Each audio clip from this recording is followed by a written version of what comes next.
Hello everyone. So today I wanted to go over some of my favorite flowers for smaller gardens. Now I have two decks that I garden on, both of which are about 18 by 19 square feet, which in Chicago would actually be considered large, but compared to what I'd say the average person gardens on is probably much smaller. And I definitely have to edit down what I grow in my garden. I can't grow everything I want. I even had to give away maybe about a third of the plants that I started inside from seed because there was just no room. So I do think through carefully what types of plants I'm going to put in my garden. So today I wanted to go over my favorite annuals, the ones that I consider to be the most productive. Now, when I say productive, what that means to me is that these will stay in bloom for the majority of the season. And there's really kind of two different categories. I have my cut and come again flowers, which means that the more I harvest, the more will grow. That way I can enjoy them both inside making bouquets and outside in the garden. Also, anything that just stays in full color, full flower throughout the entire season, that I also consider productive, even if it's not a flower that I'm harvesting from necessarily. So I thought it'd be fun to share the flowers that I like. All of these flowers are things that I've been growing now for at least 3 to 4 years in my garden. And I've kind of narrowed it down to like my top 3 and then a couple honorable mentions. So I will talk through my recommendations and then I'll of course show you around the different varieties that I'm growing. It is August now, so this is really the month when everything's like in full peak performance. But if somebody said to me, Bethany, you can only grow one flower in your garden next year, I know what I would choose, and it's actually surprising because I don't think I would have picked this the first year I started gardening, but it's zinnias. I just don't grow any other flower in my garden that compares to the productivity of zinnias. And this goes for all the varieties that I have grown, minus the first year when I got plant starts from like Home Depot, because I don't even know what variety it was, but it was nothing that performed like the varieties that I start from seed. So for me, I will start zinnias indoors in April because they do grow relatively quickly, which is great if you want to direct sow. And I will have blooms by early June. Those are the first flowers that start blooming in my garden for sure for my annual. So I'll move them out after our last frost, usually around mid-May, and a couple weeks later they're already starting to bloom. I don't harvest from them right away, but I'm already starting to harvest probably by mid-June. And with these flowers, I can clear out an entire bed of the blooms. Within a few days, it'll start to fill back in, so it won't look bare anymore. And within a week, it looks like it did when I harvested all of the flowers just the previous week before. So really, absolutely nothing compares to the productivity of the zinnias in my garden. This here is what I consider my main zinnia bed, even though I have zinnias in a lot of different places in the garden, but these are all of my Cinderella zinnias. I like putting a variety here that maybe tops out at around 3 feet, just so it's not too tall in the center of the garden. But these, I'd say, are like a good like medium-sized bloom. Some of the stems are much longer, like this one I would harvest right here, and then this would become a new flower. Some of them are a little bit shorter, but I really love using these in bouquets. And again, this is the bed that I will completely like clean out all the flowers at once. New flowers will start to bloom in a few days, and it looks back to normal in about a week. So with zinnias, I'd say it really depends on what you're going for. If you want something that's going to create more flowers, maybe a little bit smaller, slightly shorter stems, then go for one that maybe tops out at around 2 to 3 feet, like the Cinderella. I like the Queen Lime series, which I'll show you in just a second, but I also have some of the giant zinnias that I really enjoy. In the back of this bed are some of my giant zinnias. So these are giant Benary zinnias. I think they're the only giant variety I have in my garden right now. I did giant Dahlia zinnias last year. They looked the exact same, so I'm not really sure what the difference is, but these can get 5+ feet tall. I grew some last year that were taller than me. I think they maybe got just under 6 feet tall. So, or was that 2 years ago? I don't know, time flies. But these have a much larger flower compared to like the Cinderella ones, for example, and the stems are much longer typically. So like that one, I think I would probably cut down at about there. So these are great for larger flowers, longer stemmed flowers. I've also seen people say they really like drying zinnias. I've dried a few. They don't look how they look on the flower, like for example Gomphrena does or Status does. I like the look of them though. They are interesting to me, but I prefer to use them more in fresh flower bouquets rather than drying them. But these come in a wide variety of colors, so I would definitely recommend giant Benary if you have the vertical height, but also the more petite, well not petite, I mean 3 feet is still pretty tall for a flower. Those varieties are, I would say, even more productive in terms of more flowers, but these still produce a ton of flowers. They're just a little bit larger, take a little bit longer for them to initially bloom. But I have, I think, 3 different plants back there, and the more you cut, the more will come back.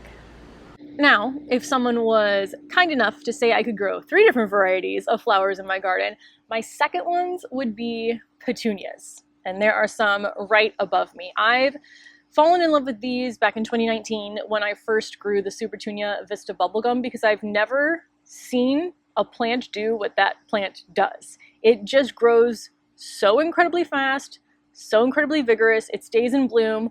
I don't have to deadhead at all, which is not true for all petunia varieties. So where with zinnias, it kind of seems like most of the varieties I start from seed all perform really well. There's definitely a difference in the productivity of the different petunia varieties that I have tried. Now, these aren't flowers that I harvest and bring inside for bouquets, although I wonder how that would work. Maybe I'll have to try that sometime, but they're not really what you would think of as a cut flower. But these for me are just the permanent color in my garden. For example, when I harvest all of the zinnias out of my raised beds, I know the petunias that I plant in the corners of all of my beds are there to still add color. And because I get these as starts instead of starting them myself from seed, there's color on them when I put them into the bed. So it's like as soon as I plant them until either it gets too cold for them or the budworms eat all of my blooms, they basically stay in color. Now you might have to do some maintenance like trimming just in case they start to look a little bit scraggly. So if you give it a good trim, you might be without color for about a week, but then it looks even better than it did before. So the only reason petunias aren't my number 1 is just because with zinnias I can bring them inside and enjoy them, which I love, but they are a very, very close number 2. Like it would be sad for me to not have petunias in the garden. I would definitely miss them, even if I do have to battle budworms.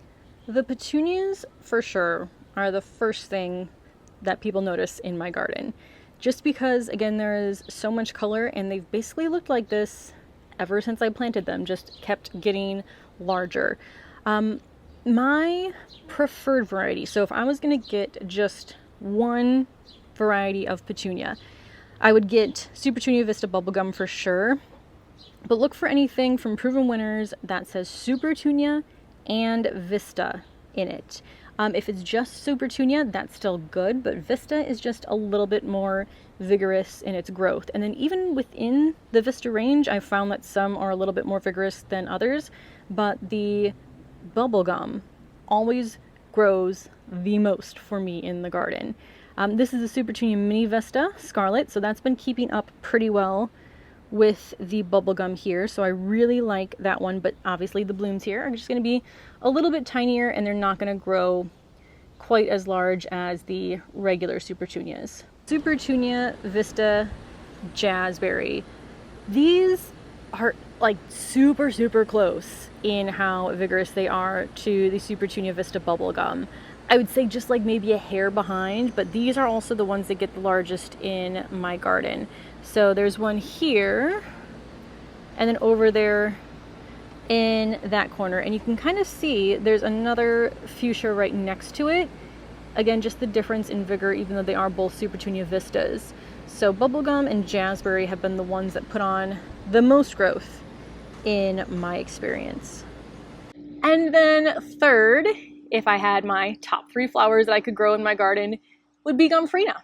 And I don't think this flower is one that is like as popular or as well known as zinnias and petunias, for example, but to me, they look very magical. They look like flowers that would be in a Dr. Seuss book, and I absolutely love that. Now, one thing with Gomphrena is that they do take a little bit longer to grow, and they'll bloom a little bit later. I mean, not super late. It's not like they don't bloom till August. But I start these inside in mid-March because of that, and they're still usually pretty small when I move them out, so I could even maybe get away with starting them early March. I also soak the seeds 24 hours beforehand because that speeds up germination. So those, again, I will move out after our last frost date. So they've been growing for 8 to 10 weeks inside, and they're still pretty small. They do obviously pick up in growth once I put them outside. I would say for my Gomphrena this year, it was starting to bloom. Like I was seeing a little bit of color near the end of June. It really came into its own early July. But once it's there, again, these are going to stay around until the cold weather kills them.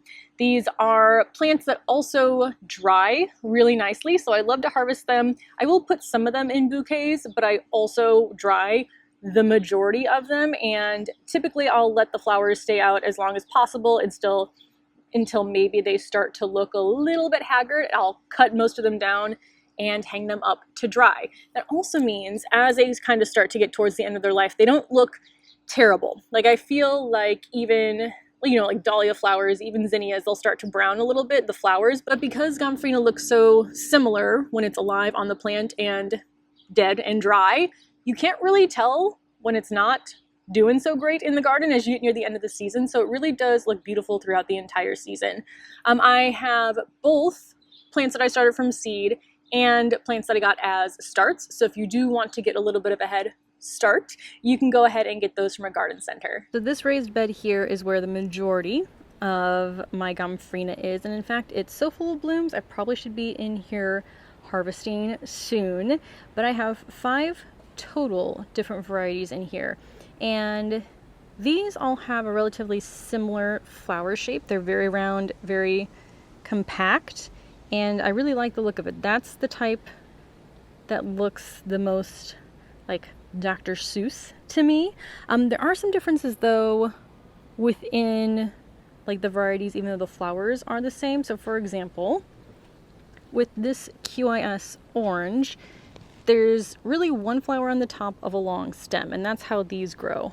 Whereas QIS pink, so they're both called QIS and then the color, this one has multiple blooms really close together. So there is one long stem here, but then there's 3 blooms at the top. So just kind of a difference in growth habit.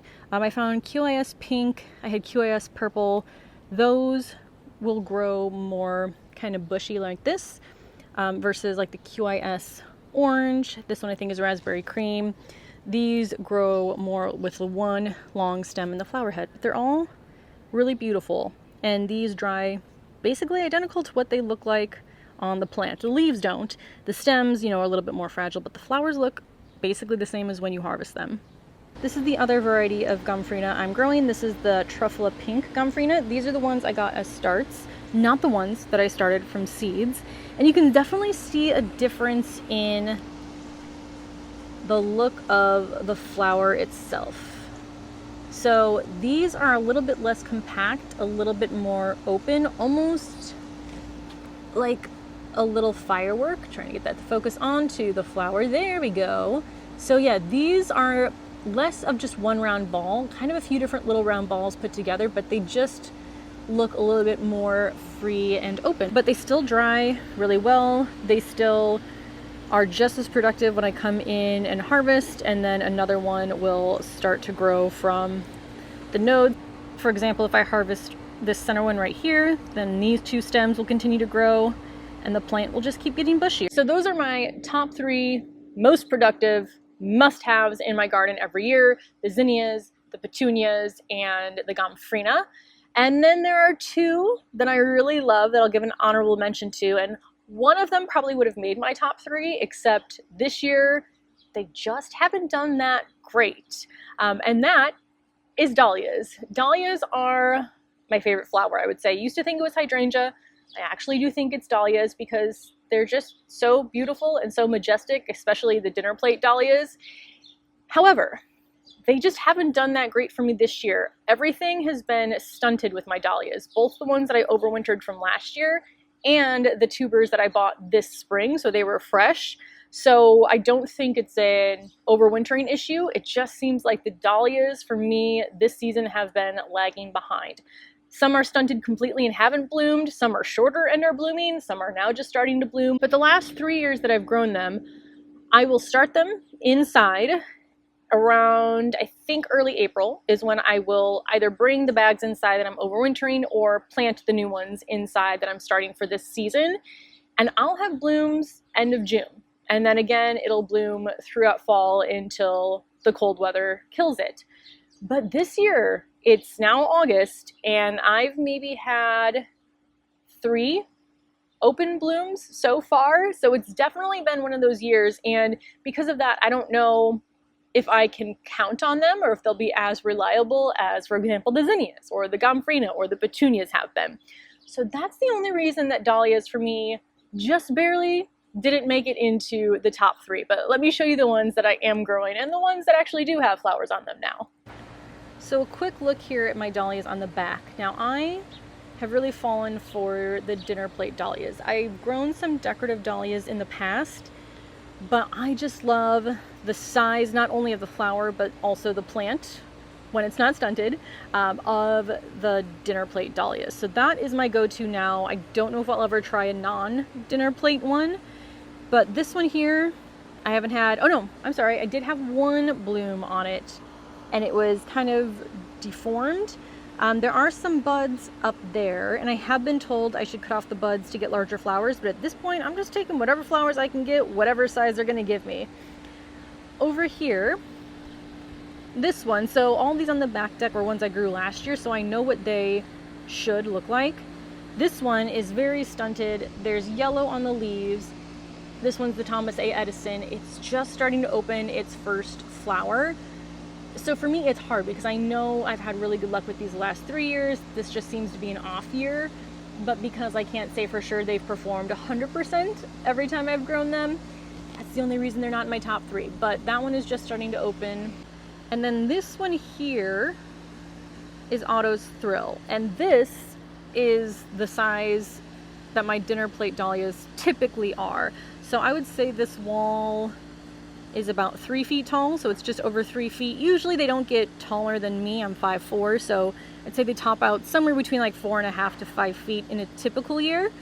So the height of this one's good. There is still some of that yellowing on the edge of the leaves, and these are the first blooms, which I probably, again, should have trimmed to kind of make more space for them to open, but like I said, I'm taking what I can get. I might actually harvest those to give a little bit more space to the other buds. But those are the first blooms I've had open up on this one. Now, the dahlias out here on the front are all of the ones that I just got this year. So I got the tubers from the garden center this year. The one on the left, I started inside. So again, this is the height that I was expecting for my dinner plate dahlias. This one has had a couple blooms already, a couple more coming in right now. But again, delayed more than it normally would be, especially from starting inside. This one I started outside, so that was probably mid to end of May that I planted these outside. This one has put on a little bit of growth, but it's definitely not growing anywhere near the speed I expect, so I don't know if this one's actually going to flower. And then over here I just have a repeat of the same two, so I always forget this name. I think it's American Dawn is the name of this dahlia. So this one is blooming here, and then that one just hasn't really grown at all. Probably should pull it, but can't bring myself to do it yet. But I truly do love the dahlia flower itself because they're so pretty. So I would say if you have space in your garden for one of these dahlias, try it out. I mean, at least these are very vertical in height, so they'll take up more vertical space, not as much horizontal space. Usually in small gardens we have more vertical space available to us, so I do like that these stay relatively compact, but they get taller. And then my final most productive flower in the garden that is rounding out my top 5 but hasn't made it in my top 3 yet is asters. And that's because I have hated asters until this year. Well, I haven't hated. That's a very strong word. But I haven't been impressed with asters. In fact, I was going to give up on them completely, because that'll happen. I'll kind of realize what does and doesn't work in my garden and stop growing a certain plant, RIP blueberries. But the asters that I had the last 2 years, it was just a mixed seed packet that I think I got from a garden center.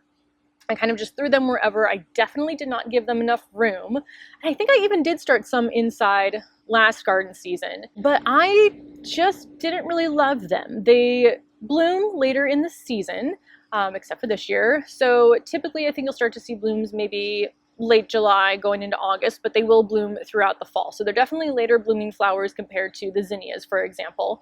But they also just, again, the varieties I grew looked very haggard, very sad, not very pretty the entire time they were growing. Now, again, some of that could be me not giving them enough space. But when I was on Johnny's Seeds, I saw some absolutely beautiful asters that looked absolutely nothing like what I'd grown in the past. And I thought, you know what? I'm going to give it one more try. So we'll see how it goes this year. If I fall in love, I'll do it again. If I don't, then they're officially out of my garden. And I've fallen in love. So one of the things I did do differently, well, a couple things I did differently, I started them indoors with my March group. So with my Gomphrena about mid-March. These got large. I think of all of the flowers I started inside, because I started these earlier and they grew faster than I expected, these were the largest ones that I moved out after our last frost date. I also think they were either the only ones or one of a few that I had to pot up into a nursery pot instead of just the peat pellet that I started it in. So do be aware if you start them inside, especially early, to give them a bit of a boost, you'll probably have to upsize them. Now, because of that, I had blooms by early to mid-July. I can't remember, I would say more towards mid-July, but I noticed the blooms early July, and I could not believe I was getting asters this early. Earlier than my dahlias. That's never happened before for me in my garden. And since then, they have put out so many flowers. What I really like about these two is they have really long stems. Again, the varieties that I'm growing that I'll show you in just a little bit. So for me, that works really well in bouquets. They're supposed to be really great to dry. I've never dried any in the past. I am trying this year and we'll see how they do, which of course I always love. But I've completely changed my mind on asters. And not only am I going to grow all the varieties in my garden again next year that I'm growing this year, but I've already added 2 new varieties to my cart to try out next year. So now I'll take you around and show you the different asters that I have growing. Now with the asters, I'm going to start with this first one here, but don't judge it too harshly, because this is an example of one that I didn't give enough room to. So this is the King Apricot Aster, and you can see here I just have it shoved into this flower box with my Morning Glory. But I think this color, especially with the color scheme I'm going for on the deck here, was just perfect. It looks a bit more yellow on camera, but it's really more of a light peachy color. Now I know for a fact this would have gotten a lot larger had I grown it in an appropriate sized container. But for being in this small area, I mean, I've already harvested 2 or 3 blooms off of this. This is just one plant, and you can see there are kind of 5 opening, a 6th one down here, and then there's little offshoots down there. And you can also see how long these stems are.